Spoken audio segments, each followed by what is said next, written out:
Okay. What's up, everybody? Welcome back to Outside of Cinema, your weekly source for cult movie discussion. We are your hosts. I'm Bill. That's Chris. Say hello, Chris.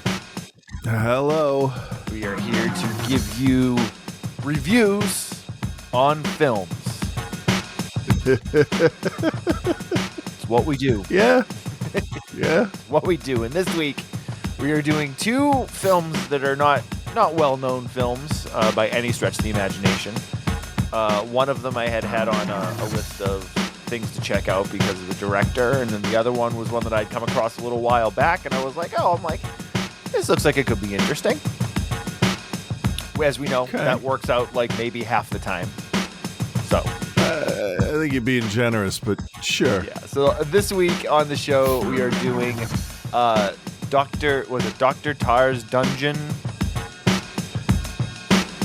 Pleasure Dungeon, right? No, I don't think it's... It's also known under the title Mansions of Madness. But for whatever reason on... Which sounds like a Disney attraction. It really does. For whatever reason on Shudder, it is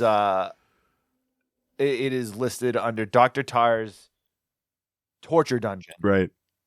I think what's great is in the notes, like, I was just completely defeated with with the one letter you had wrong in there.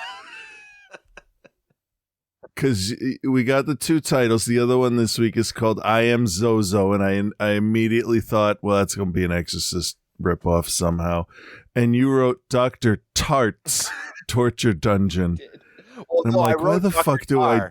But I auto-corrected the Tart, and I didn't realize it. Right. So notes made me doubt why I still do the show.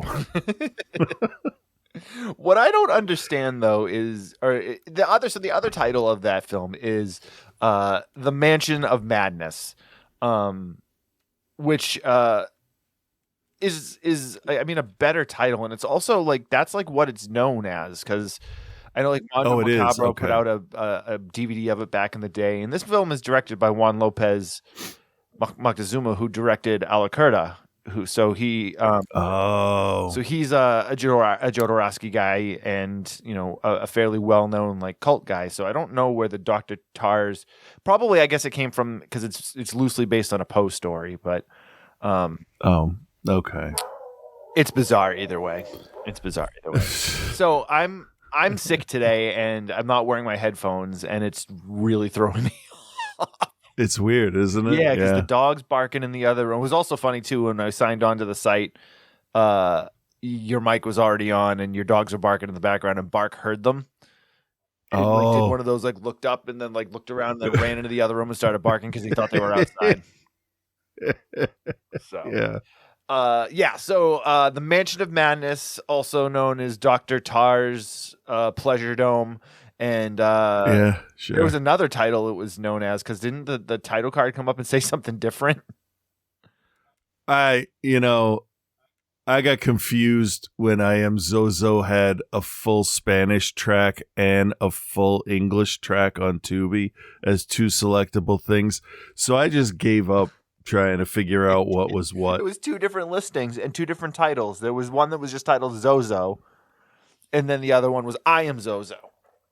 Same movie, yeah.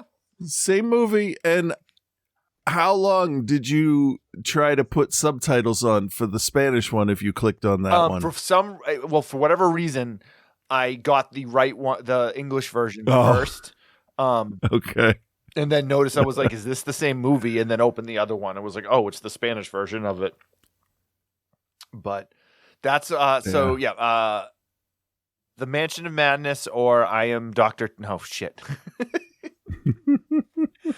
Tar's Torture Dungeon. That's available on Shudder. And I Am ZoZo is available on Tubi. Yeah, as you would expect. This is true. So in terms of any other stuff that's going on, really not a whole lot. It is the week of Thanksgiving here in the U.S., so we will be doing that celebration of destroying indigenous cultures on Thursday, which will be nice, but we get to have turkey, so it's okay. Yep. And then we are headlong into the Christmas season. Although we've already been in the Christmas season since like August, so Yeah, I noticed this year, and I don't care anymore. I don't get upset about any of this shit because what does it matter? I noticed like the day after Halloween, people were putting up Christmas decorations. when I noticed this year. After the last 2 years, knock yourself out.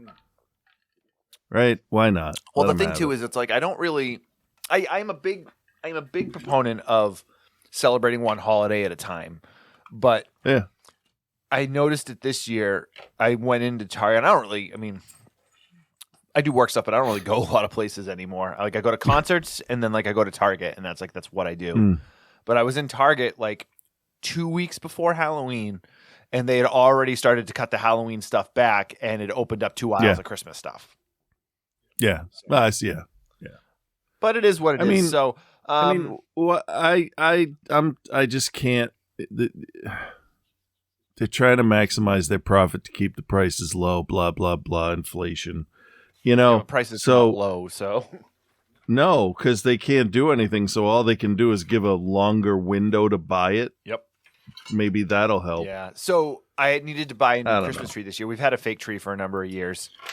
Yeah. And the one that we'd had it for like, I don't know, like 8-9 years. Like not like in the scheme of things, not very long, but nothing lasts like as long as it used to because everything's made cheaper. Fine, whatever. But all of the lights had stopped working on it. It was like one of the ones that had like the built-in lights, and all the lights had stopped working. I'm like, and I'm not gonna change every single bulb. Like No. so They're those trees. They're not made for that. no. So we got rid of it after Christmas last year, and we're like, we'll just buy a new one next year. And so Mel was like, hey, maybe we get a real tree this year. And I was like, okay, yeah, maybe, let's maybe do that. And then I saw what real Christmas trees cost. Oh, what are they going We're for like now? $100 a tree. Oh, okay, that's what I would 100, guessed, 125, up to 150. And I was like, I'm gonna buy a fake tree that's gonna cost the same, and we'll use it for 5 to 10 years. Yeah.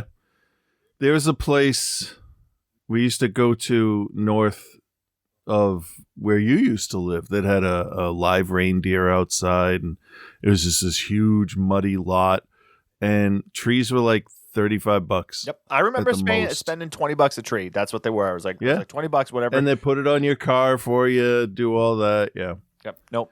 And then the last time we bought a tree was probably 2012 or 11. It was like $75, and we're like, that's a lot for the chance of getting fleas in the house. Yeah. Also, like major fire hazard too. So I ended up ordering another fake tree. I ordered a hot pink tree. Really? Yeah. A hot pink All tree right. with blue LED lights. Wow. Does anybody know you did that yet? Yeah, Mel does. Travis does not. But because she had bought one. She bought a little pink one a few years ago because it's like super kitschy and it's like 1950s and like it seems like it's actually quite cool. But then I was like, oh man, I'm like I was against it at first. And then for some reason this year I was just like, you know what? I'm gonna buy a full size 7-foot hot pink tree. Nice. Yeah, I'm excited about it. Why not? Christmas is like we're doing Christmas this year, but we're like scaling it way back this year. Yeah. Just because I don't need anything, and the things that I need would cost like tens of thousands of dollars. So like Christmas is fine, man. Right. I don't need any bullshit. I don't need anything. Yeah. All right, let's plug the Patreon, patreon.com/outside the cinema. That's the best way to support the show and help me buy more neon pink trees to put in my house. But I would actually probably use the money for the show. I'd keep it in the hosting fees and all of the stuff that we need to keep the show going. DIY podcasting is not something that is easy. Everything costs money, and everything costs more money than it used to. So if you like the show and you'd like to help support and help keep us on the air, and keep the cost out of our pockets minimal, best way to do it is join our Patreon at patreon.com/outside the cinema. You get the shows early there. There'll be the end of the year music shows will be there, and hopefully some other content showing up as soon as I'm done editing this documentary I'm working on, and then I can get some of that stuff done. But all the money goes right back into the show. You can suggest movies. We'll do another round of Patreon picks probably a little bit later in the winter, like February or so, and then, include whatever you want. Yeah. All right, cool. All right, let's I don't know if I have a trailer for Mansions of Madness. Oh, I guess I do. Why is it 3 minutes and 47 seconds? I don't. Because there's 2 Liberty Mutual ads in the middle of it. Oops, what did I just do? Hang on. I don't think that can't be like an actual trailer. 3 minutes and 47 seconds. No, trailers like aren't that long. Theatrical trailers aren't that long, I should say. Well, I mean, some of those weird like cult ones can kind of be that long. Well, let's start it and see what happens.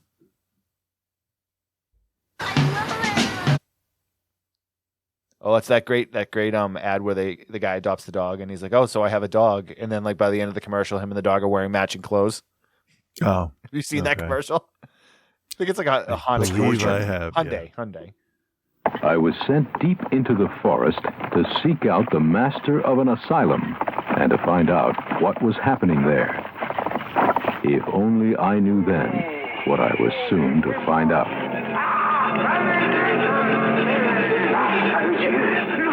What was he shouting? The names of the devil. This trailer's so old. It's got the Something Weird video inlay in the corner of it. Dr. Tar's torture dungeon.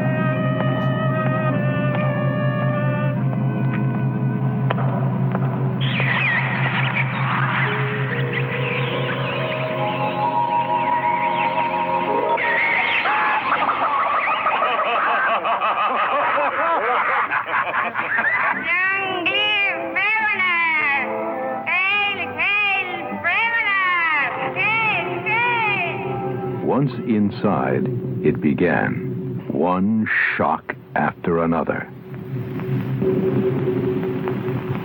Please believe me. His powers are immense.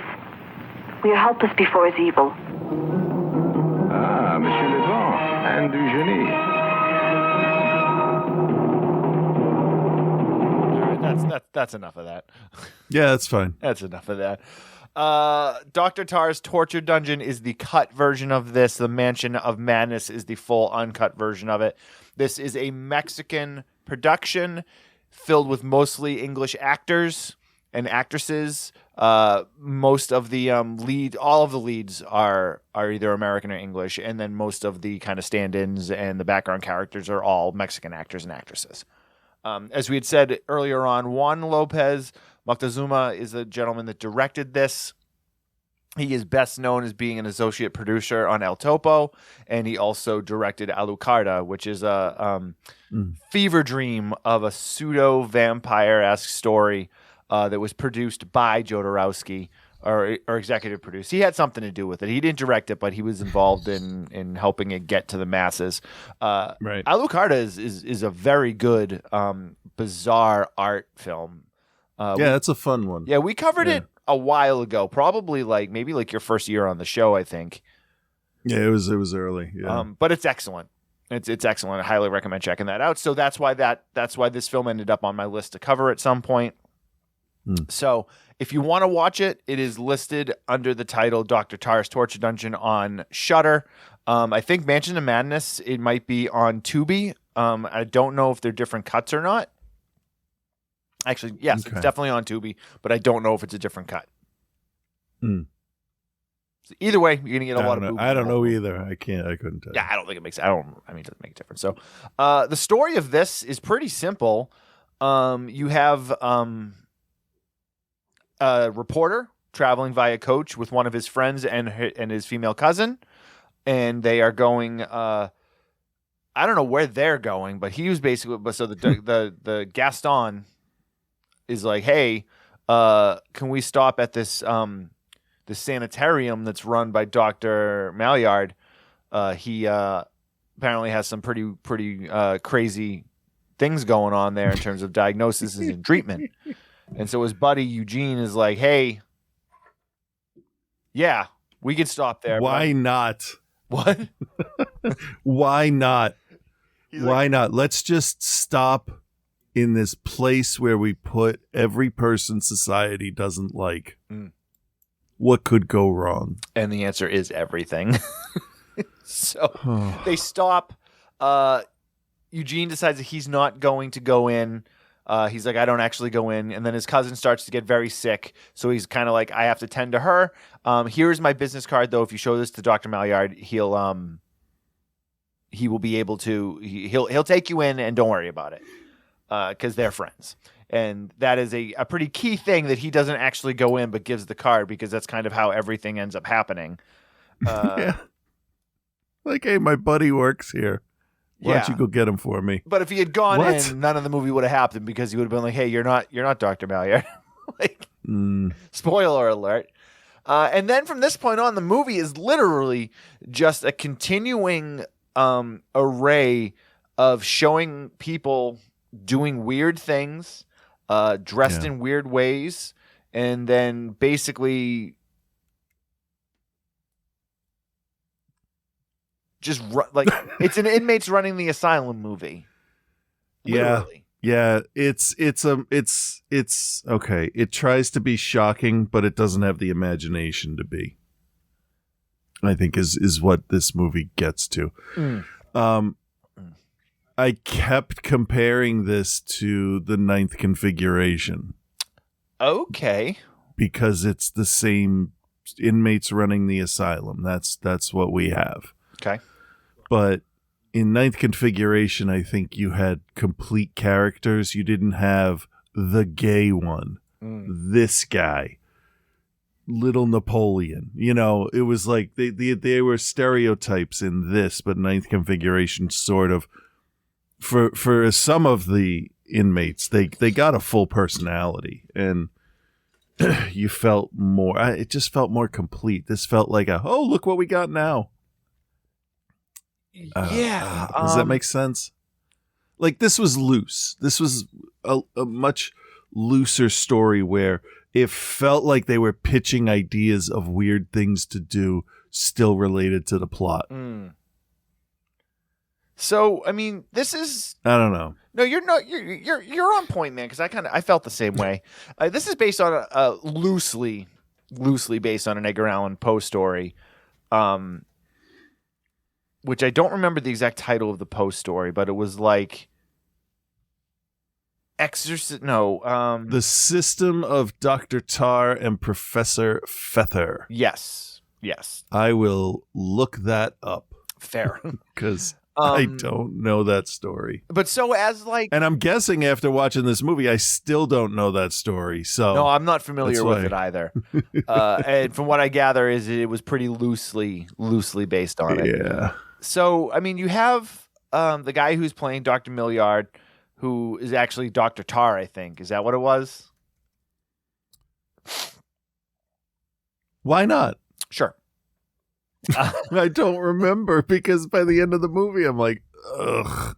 I mean, Are we the thing done? Is, it's like, it is literally just the inmates to overtake the asylum. They put the doctors and all the people that work there in the dungeons in the basement, and basically run the place the way that they want to run the place. And it's pretty surreal as he's kind of going through, and the doctor's telling him how he just kind of lets everyone do their thing, and it's better for them mentally to be allowed to just do their thing. Like, so when they meet the guy that they call Chicken Man, he's like, he believes he's a chicken, and we allow him to believe he's a chicken, because if we told him he wasn't a chicken, he might not pretend to be a chicken. And then he's like, here, allow me to feed you. Yeah.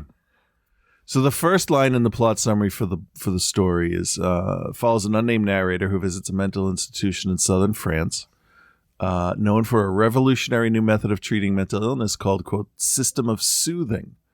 A companion with whom he is traveling knows Monsieur Millard, the originator of the system, and makes introductions before leaving the narrator. Narrator shocked to learn. What is that? Oh, something on the floor. I was kicking. I'm like, is that a dog? Nope, it's just a bag. The narrator shocked to learn that the, quote, system of soothing has recently been abandoned. He questions this as he has heard of its success and popularity. But Millard tells him, believe nothing you hear and only one half that you see. And then it's tours the grounds, invited to dinner, 25 to 30 other people at a party. It's, Yeah, it's sort of, yeah. Bones are there. Then he learns that this staff has replaced the system of soothing with a much stricter system, which he says is based on the work of a Dr. Tar and Professor Feather. So, yeah, it's Okay. you know, meh.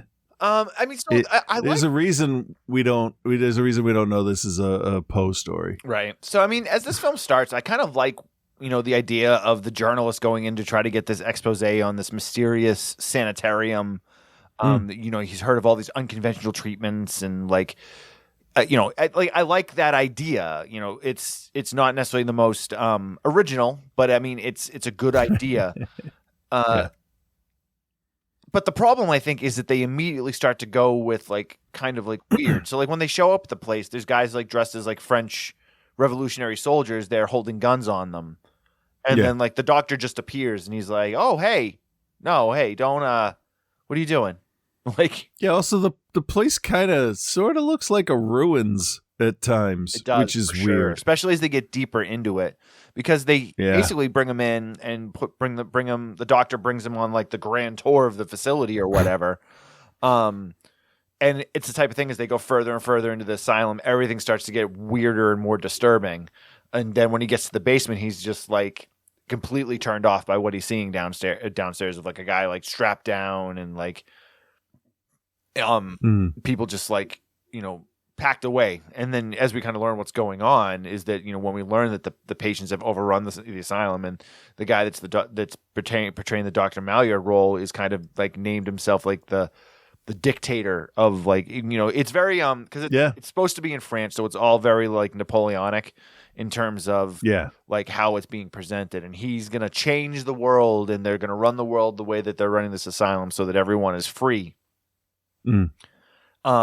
There's some stuff in this that I think is interesting to look at, some of the masks that people wear, and there's a lot of nudity. There's not necessarily a lot of violence, but there's definitely some. I mean, watching this, they're definitely going for that weird, surreal El Topo or the Devils. I can feel an influence of that, and then like the over the top nudity definitely like speaks of like Caligula. So they're like aiming for that style of like over the top surreal weirdness. But the problem is, it just never really gets there because it's not really written very well. Yeah. I don't think they committed to their weirdness. I think they thought of a weird idea and just threw it up on the screen. Yeah. It's the difference between, and I'm just going to piss you off with this. It's the difference between how I feel about Veronica and Terrifier 2. One, you should know better, and one is, good job. And this movie should have known better. Because, like, that's not weird. That's like Mad TV shit they're doing. Right. And the other issue that it has, one of the other issues it has, but I think the major issue that really hurts it is that they don't really move any type of story along until, like, the very, like, tail end of the film. When you kind of because it's all boo, boogity boo. Look at this. Oh, look at this. And then, oh, fuck, now our main characters have to get out. Did you say boogity boob? Maybe. Boogity boob.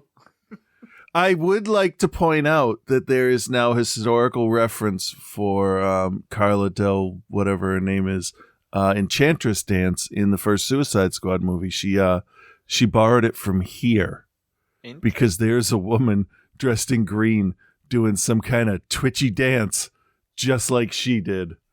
And I had to point that out. Well, I guess Del Toro really loves this movie too. I was reading a thing that I can see that he really loves this movie. Yeah,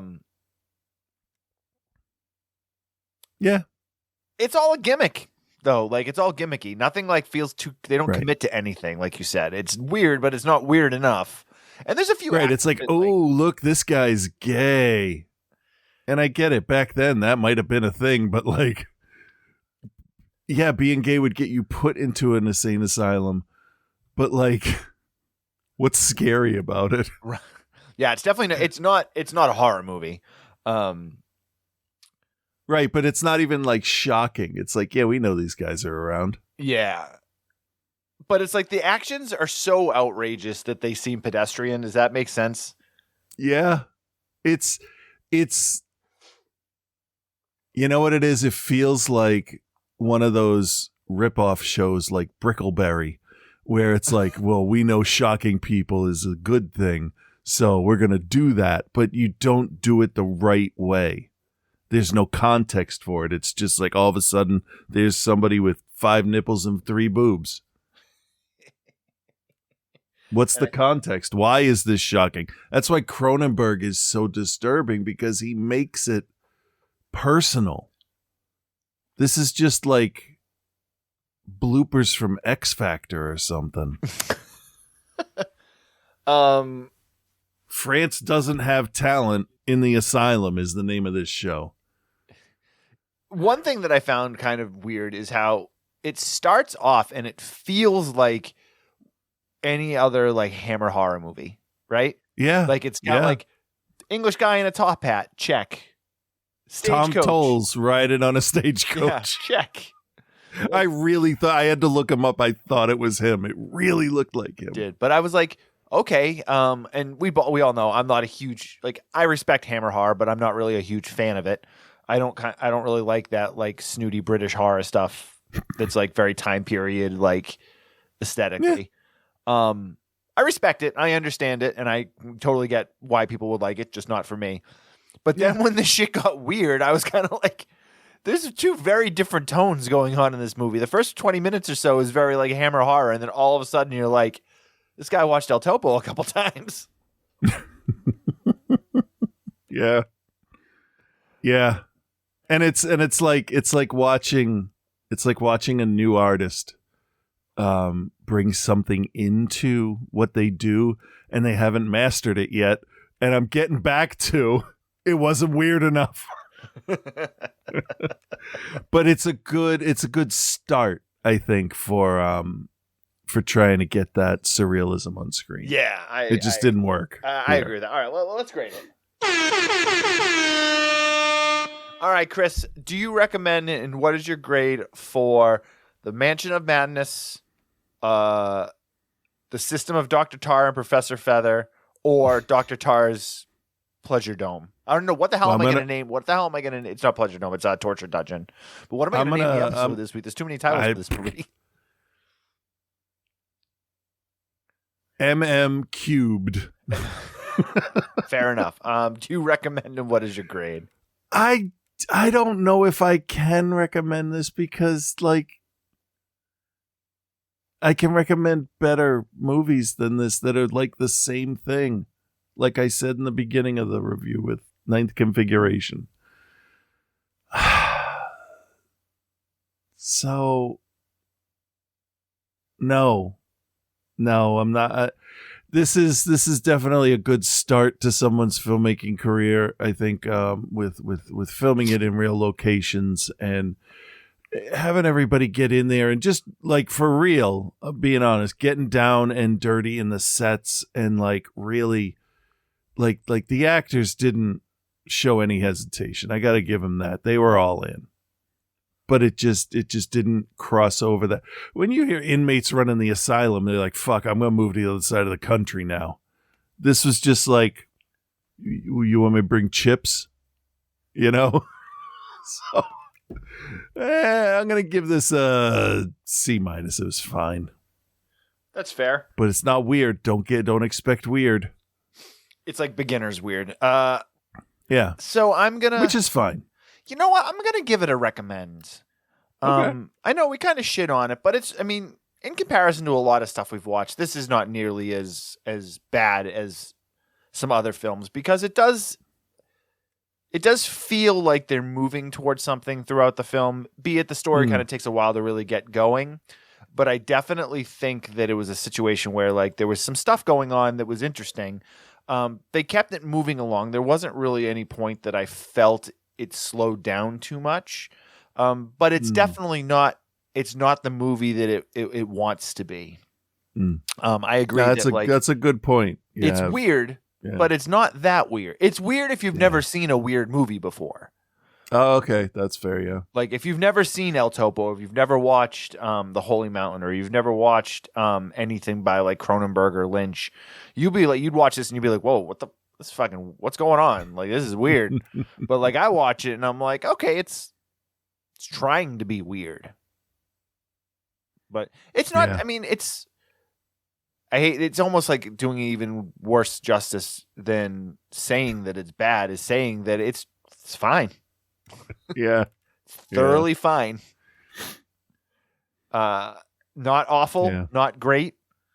I think it's got some stuff going on. It's not that long. It's like just under an hour and a half long, so it's not super long.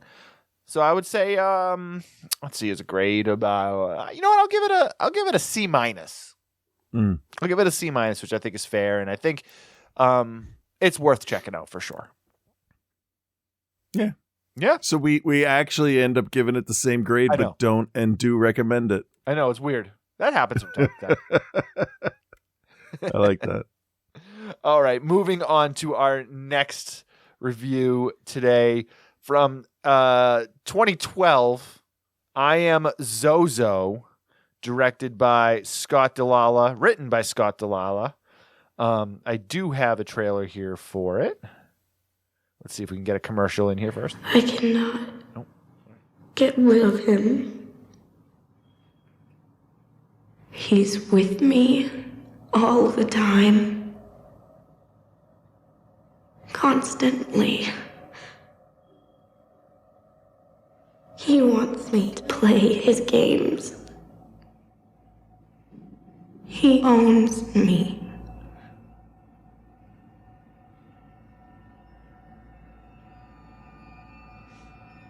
I was normal.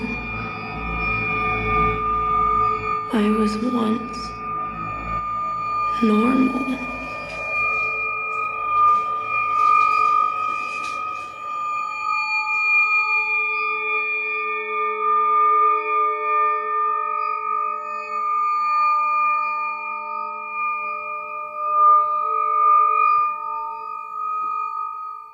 All right, I Am ZoZo 2012.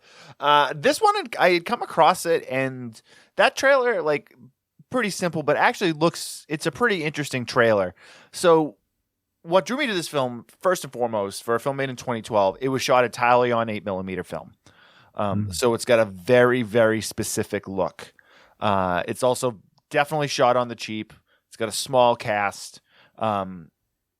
Most of the audio, I think, is done in post, because I know the Canon camera, 8mm camera they shot it with, had microphones, but like not great. So the audio kind of feels like it sits on top of it. Score is pretty cool. It's kind of very minimal. So it's got an interesting flavor to it. Right? Make sense? So far? Yeah. Yeah, I'm surprised you're being this nice to it this early. So far. Yeah. Okay. The story is pretty simple. You have a group of young adults, anywhere from the ages of 18 to probably 23, 24. Young Tess is meeting up with them. They're going over to an island home during Halloween. It's Halloween night. So you got Tess, you got Aiden, you got Nick, you got Dean, and you got Mel. They're going to stay in, I think, Dean's dad's summer home. So they get over there. They're just going to party. They're just going to, have a Halloween party or whatever. They pick up Tess. They give her shit for not being in a costume. But then I'm like, why, if you guys are just like hanging out at the house and there's like 5 of you, you don't need to be in costume. Well, to be fair, this movie has about 100 threads that are begun. Yeah. And 350 that are just left unanswered. It's like every sentence doesn't relate to another thing. Yeah, this is true. And it doesn't really go anywhere. But so they go to the house, they get over there, they realize that there's no power in the house, so everything's got to be done by candlelight, which I'm going to be honest, like in theory, cool, but dude, you're shooting on an 8mm camera.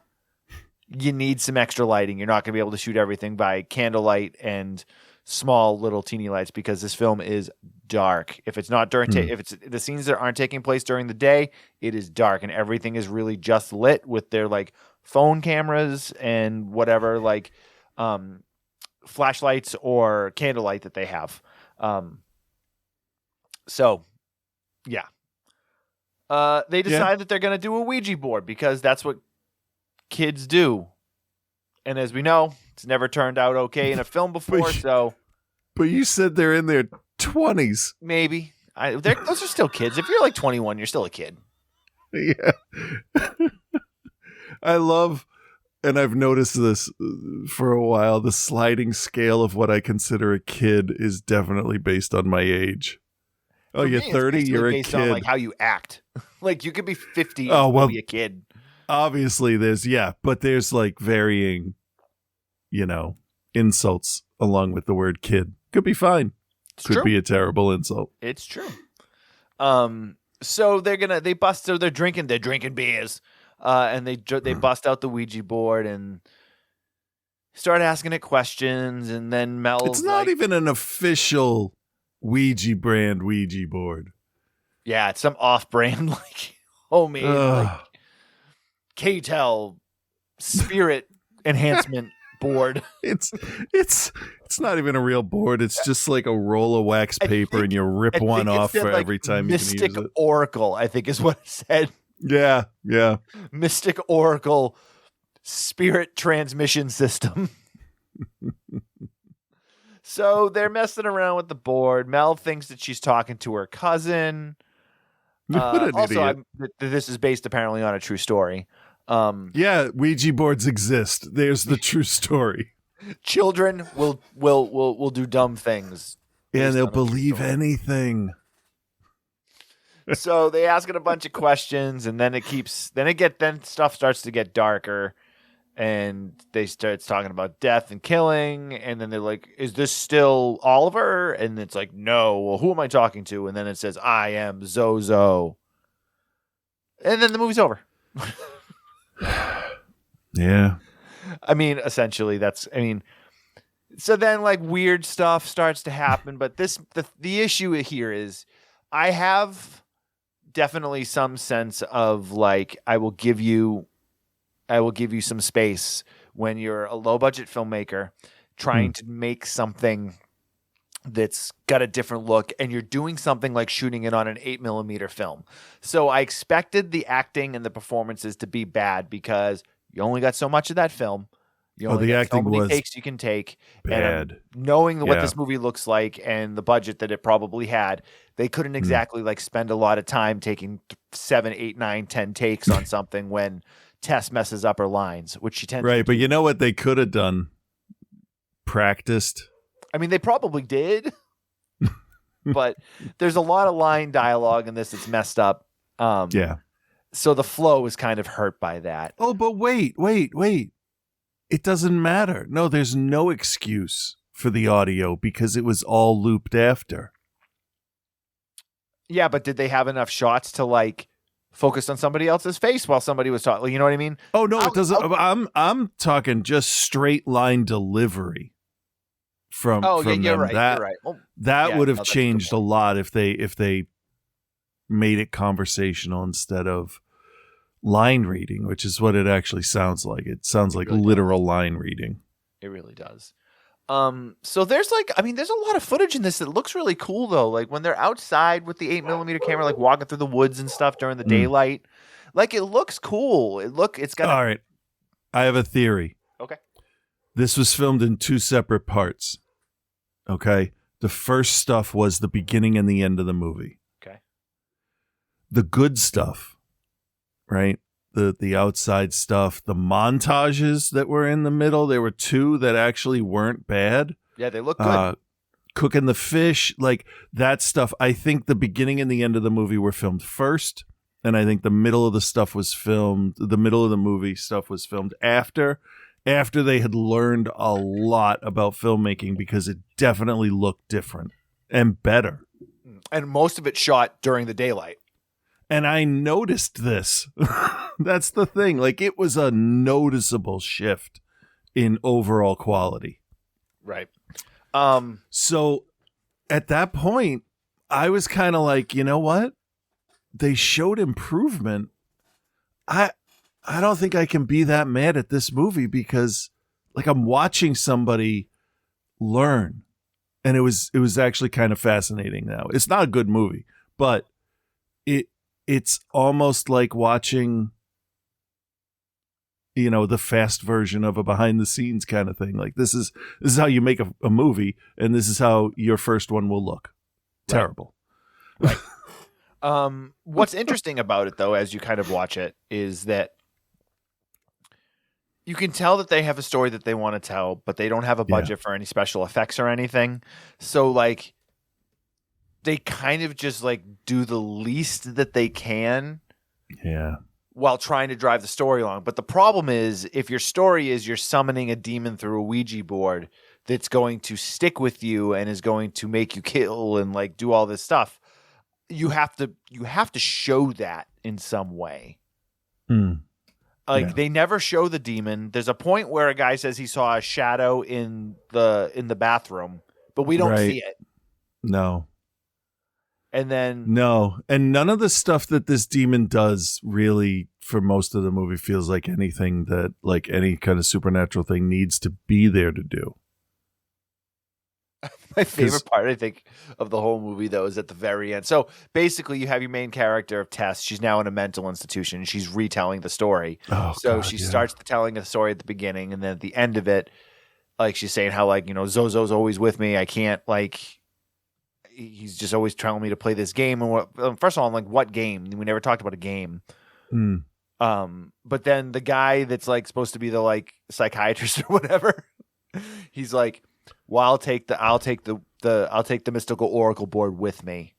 Yeah. And then he takes the board with him and he gets in his Trans Am. Yeah, that was a weird choice. He probably just brought his own car. It looks like his car. Well, he's got the long hair and the ponytail, and like he puts it in there and he like looks around and like gets in the Trans Am, revs the Trans Am up, and then drives out of the psychiatric hospital. Like, weird. But this movie's not good. No, it's not. It's boring. It's too slow. Everyone talks too slow. It takes forever for everything to happen. Yeah. But just like you, I'm not really mad at it. I get what they were trying to do, and it's just the sheer fact they didn't like shoot it on a digital camera and then in post like put filters on it to make it look like it's 8mm. It's shot on 8mm film, which like I would never try to do. Like I would never try to do that. I have an 8mm camera, or I have a 16mm camera. I would never, like, knowing what the cost of the film is. I would never attempt to do something on that. It's so hats off to you for trying to do that. Unfortunately, you forgot to write the script. Yeah. You got anything else here? There's not anything else to really say about it. Yeah, I had something. What was it? Oh, the biggest missed opportunity in the whole movie. All right. This bothered me so much. I was talking about it while we were out doing errands yesterday, which I don't normally talk about the movies. But so at some point early in the movie, there's this douchey magician dude, and they're talking to, you know, ZoZo, and they're like, "Hey, prove that you're not prove that you're real." And like, he doesn't, but they say, "Okay, pick a card." Like the fucking demon says, "Pick a card." Oh God, here we go. So he picks a card, and also he's shit at picking cards because he picks the ace of spades. By the way, this is supposed to relate back to a card trick he did earlier that the street magicians do with the ash on the arm, where it says your cards thing. I don't really care. So That's what the ace of spades disappears from the deck. I'm like, okay, good. Now you have set an expectation that we will forget about until it's revealed, and like in the most dramatic way possible. That's how it works, right? Yes, 100%. There's a montage scene that starts with a conversation where dude's gutting a fish and cutting the head off and like doing all the stuff, preparing it. And then there's a nice outside dinner montage or lunch or whatever. And they're all eating and complimenting the food and all that. And that's a good, 20, 30 minutes past the card trick, right? I'd say so. I wanted someone to either pull the folded card out of their mouth or have it be in the fish as he was filleting it. And just that was instead they find the card like shoved in a radiator vent when it doesn't even matter. It was such a letdown. Like, he's gutting a fish. He's pulling the guts out. He could have been like, what is this? Oh, shit, my card. And then everybody freaks the fuck out instead of unleashing a demon and then having a nice lunch. This was as confused tonally as most Italian movies where the woman is going to be murdered. Yeah. Well, they very much... Oh, somebody's after you? Let's go to the mountains. I mean, on vacation. It's a shame because I was interested. I was feeling it. I like the look. I like the feel.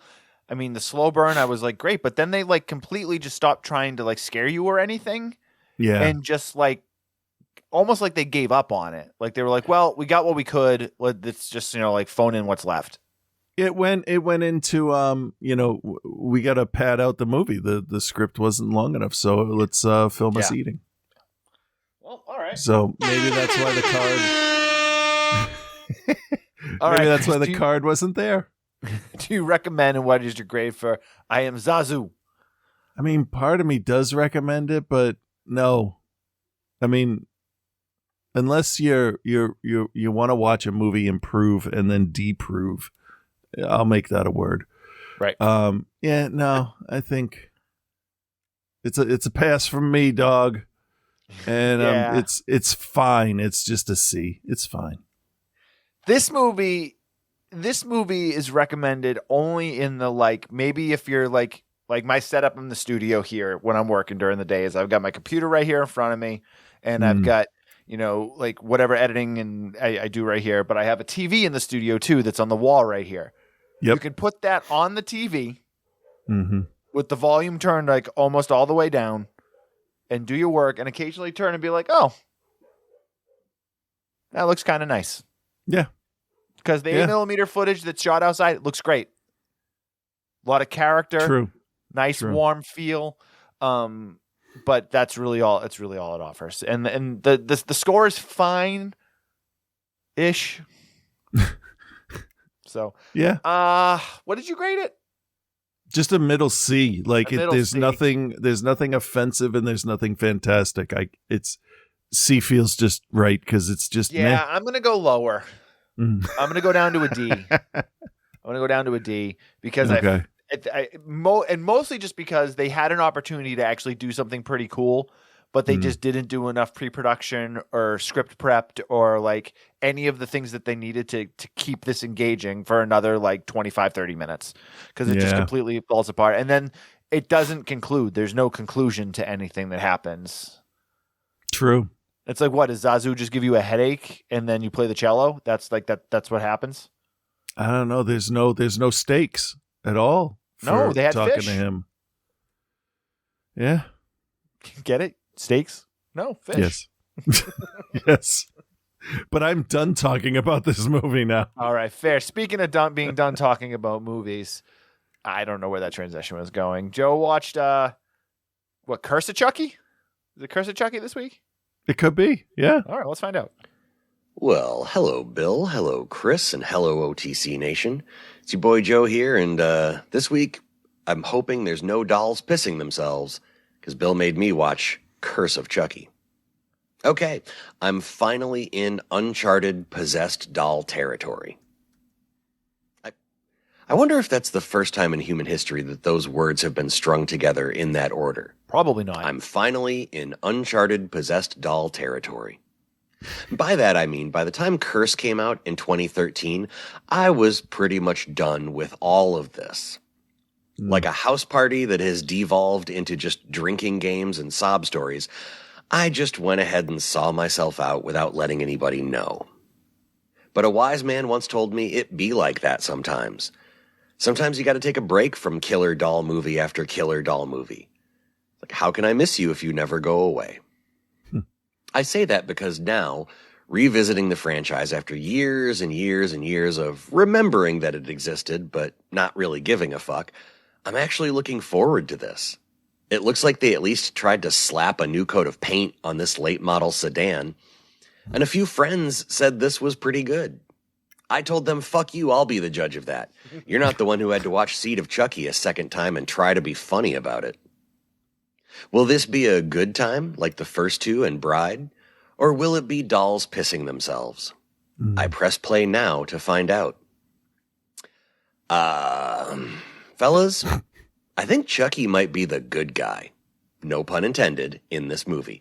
So there's this wheelchair-bound lady who lives in a big, creepy house that's a little on the nose as big, creepy houses go. She lives with her mom, who is a total bitch. Like a FedEx guy hits on Wheels McGee over here, and the mom says, oh, honey, he's just being nice. Now, Nika, that's the girl in the chair, is played by Brad Dourif's daughter. Now, I don't know if you've seen what Fiona Dourif looks like, but, you know, that dude was definitely not just being nice. Fiona Dourif could get it.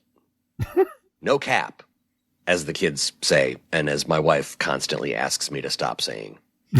Chucky gets shipped to the house and immediately ices the verbally abusive mom, and the rest of the family, who was kind of estranged, comes together around her funeral. See, Chucky is the good guy here. He's reuniting families.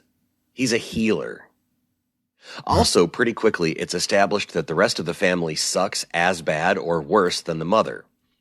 Chucky is still the good guy in this, as he's teaching the lesson that just because you're related to someone, that doesn't mean you owe them anything, especially your time and presence.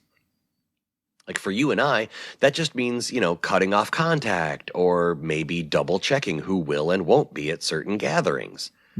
For Chucky, that means putting rat poison in the marinara sauce. And, you know, different methods for the same result.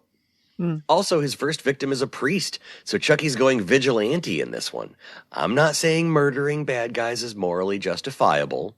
I'm just saying. This family is only like a half step more functional than the Bluth family, which is a total 80s move. If you make 90% of your cast completely unlikable, then we will cheer and have a good time when they die. They do a nice job connecting Chucky to the family, but I'm actually not going to spoil that. Weirdly enough, while this is, you know, maybe a little slow moving, and this may be the Seed of Chucky hangover talking, so far I'm intrigued and it's pretty good. Like, I'm enjoying it. Weird. I do need a sidebar about the new design for Chucky, though. This is a fresh doll. No Frankenstein scars or stitches here. They have continued the tradition of making the animatronics on his face a step better each time. But we do need to talk about his hair. This was made in 2013. So he kind of looks like Fallout Chucky? Or maybe Chuck 182? How about My Chemical Chucky? No. When I was a young doll, my Andy took me into a factory and melted me away. I'm just saying, Chucky has like the swoopy long hair over one eye here. There's a few things I'm digging. First is that the entire film takes place in one location, the aforementioned big creepy house. Second is that it is 45 minutes in before Chucky shows any real signs of life. It's almost like pacing matters, and sometimes the anticipation is the best part, and that they actually like put some interesting stuff in where you didn't need Chucky. Another best part is that they weren't afraid to use the internet here. Like once Fiona Dourif realizes that something fucked up might be going on, she just goes to the Google and figures out the entire plot of this film in like 5 minutes. Oh, good. That's when things start to ramp up in the second half. It's almost like they wanted to make a good, successful movie instead of just a successful movie. Weird. Yeah, goes against the grain. Maybe my favorite part of this movie is that while, I don't know, 90% of this is all happening, family fighting, Chucky slowly ramping up his presence and then going bonkers in a killing spree, one of the family members, That's Nika's brother-in-law, who hates his wife, has put in earplugs and is just asleep through like 2/3 of all the screaming and the killing and the bodies falling downstairs. It's beautiful. Unfortunately, he wakes up and absolutely misunderstands everything that's happening. Oh, yeah. Eventually, they tie this into the first movie and a little bit into Bride and Seed, but mercifully mostly the first couple movies. Eventually, the cop who found the priest earlier now comes to the house and just sees the whole bloodbath. Some days are just not your days, I guess. Speaking of, once the cop shows up, you know what? I am not going to spoil the ending for once because it is actually interesting and it sets up nicely for the sequel. Here's the thing. The good. This kind of had like an Agatha Christie vibe, but like Agatha Christie if she wrote stuff in the 1980s slasher genre vibe. Fiona Dourif is great. Brad Dourif is always great. And the rest is at its worst serviceable. So, fuck me, it was a good movie. The bad. First act is a little slow, and it's surprisingly light on the blood. Interesting. Curse of Chucky was surprisingly good. They did not overcorrect for how goofy the last two were. That was my big fear. My big fear going into this was that they were going to overcorrect for how goofy Seed was. I'm going to dispense with the grades for a bit, try that on for size, and just go pass-fail. Curse of Chucky gets a pass, obviously. And I'll be back next week with Cult of Chucky. So until then, I made myself laugh there. Be good, everyone. Thanks, Joe. I think I'm going to watch the Chucky series. I've heard some pretty good things about it. Okay. We'll see, though. I haven't started that one, so I don't know. Yeah, they're in the second season right now, I think. Yeah. So, all right. Well, speaking about peace and love, here is the Good Reverend. Before I start, let's get a quick recap of last week's show. Man, a lot of colonoscopy talk this week. I know, huh? Good times. Good times. Beautiful.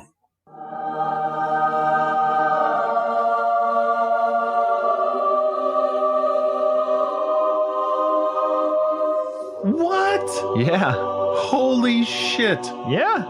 With Reverend Scott. Your butt's good. Yeah, right. Seriously. You got a good butt. Oh, I take care of it. I don't remember that. Hey there, Bill and Chris. This is Reverend Scott. And for those of you that haven't heard of me before, I review last week's reviews in a funny way. Not haha funny, but more of a As an added bonus, I'm going to talk about my latest terrible theater experience. But before I do, come take a trip with me down memory lane as I review your reviews of Parents and the Baby. All right, I guess I'll go. All right, I don't want to. Right. I really don't want to. I hear you, man. Since I've never seen Parents myself, how about you tell us a little bit about it, Bill? Hey, I think my parents might be cannibals and murderers. That was definitely a little bit. Well, did it at least have a good trailer to watch before you started the review? I was expecting to have a cool retro-y trailer there, and we got the very modern sounding It all went. Bwah. I know, right? I'm curious. Let's see if we can find a trailer. It's leftovers. Leftovers from what?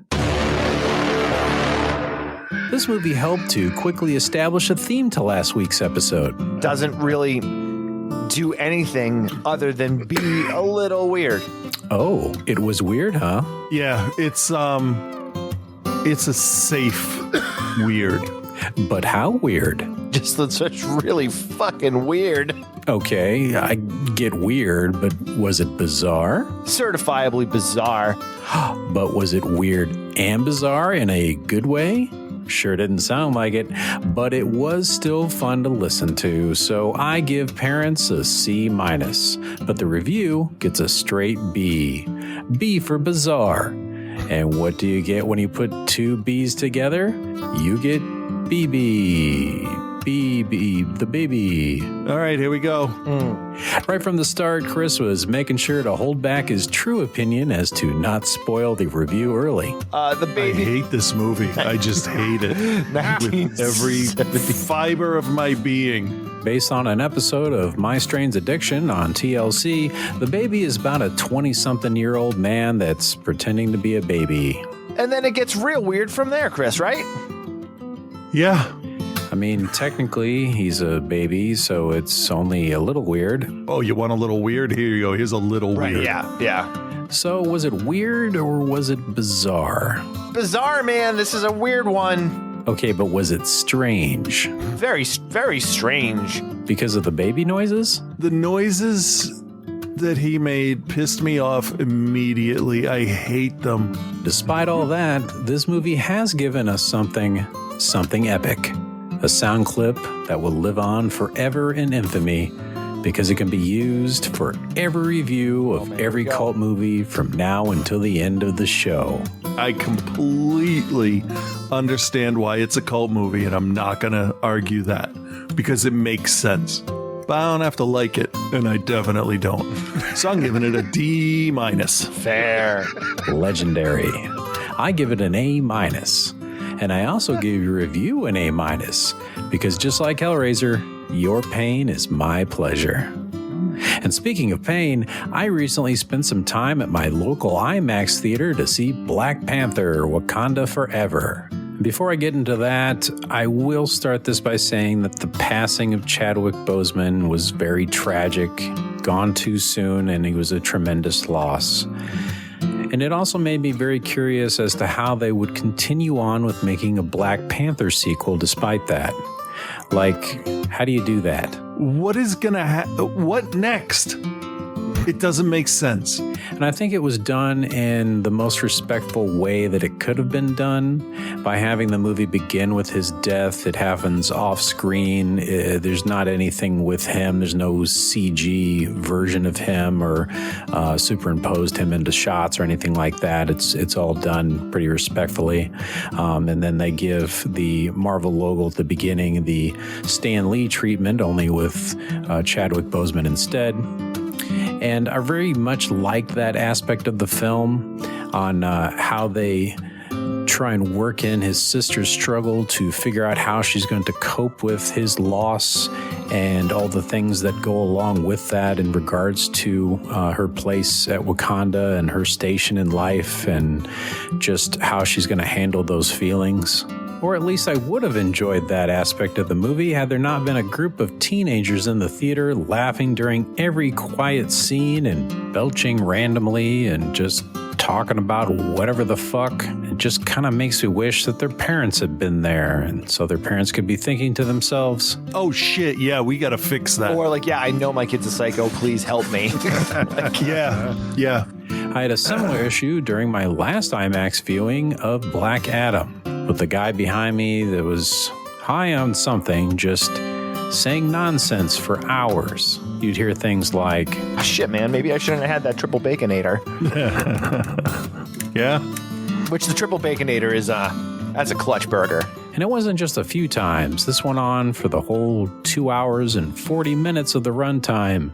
On top of that, I think they left the 3D filter or something on the lens that had to do with a previous 3D viewing on the projector, although I was watching a 2D viewing. So all of the scenes that were dark were extra dark and muddy and almost impossible to see. And the bright scenes were just kind of muted and dull. I talked to the staff about it, but they didn't seem to know what to do.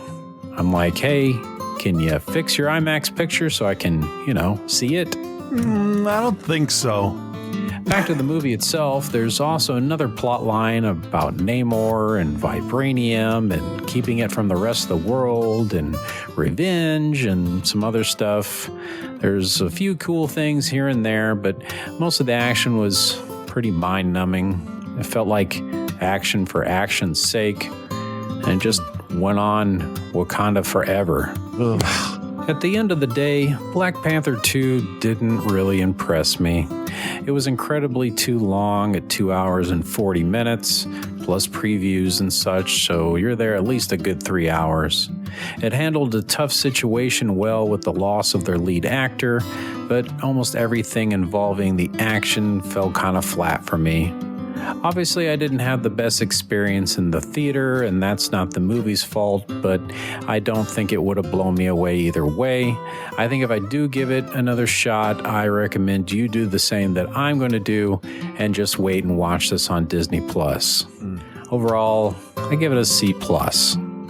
Okay, that's all I have to complain about this week, but make sure you pop on over back to Outside the Cinema next week when Chris reminds me that my bad theater experiences are my own fault because I keep choosing to go back. Yeah, what a moron. Bill has an existential crisis about why you even continue to do the show at all. What's our end game here? Nothing happens. Chris then reminds Bill that it doesn't fucking matter. Fuck off. This is what we do. And finally, Bill and Chris fight against disease misinformation. RSV, I think is what it is. Really sexy videos. Yeah. All that and so many other really sexy videos. But until then, peace and love, guys.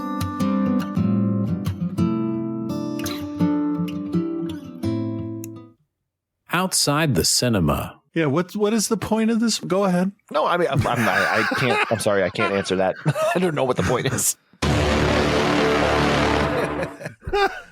So I still haven't been to the movie theater post-pandemic. Really? Wow. Yeah, I haven't gone, and I don't really care to. I'm gonna be honest. Like Scott's story of like having to deal with people, like that's exactly why I don't care about going back. Because half the time when I went to the theater, it was a miserable experience.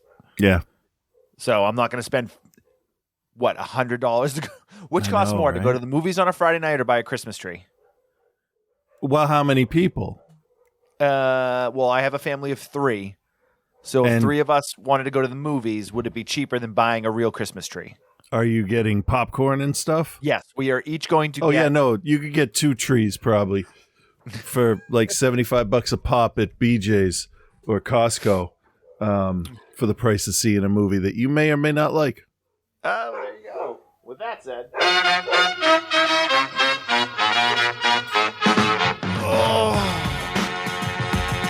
All right. Guys, thanks for listening to the show.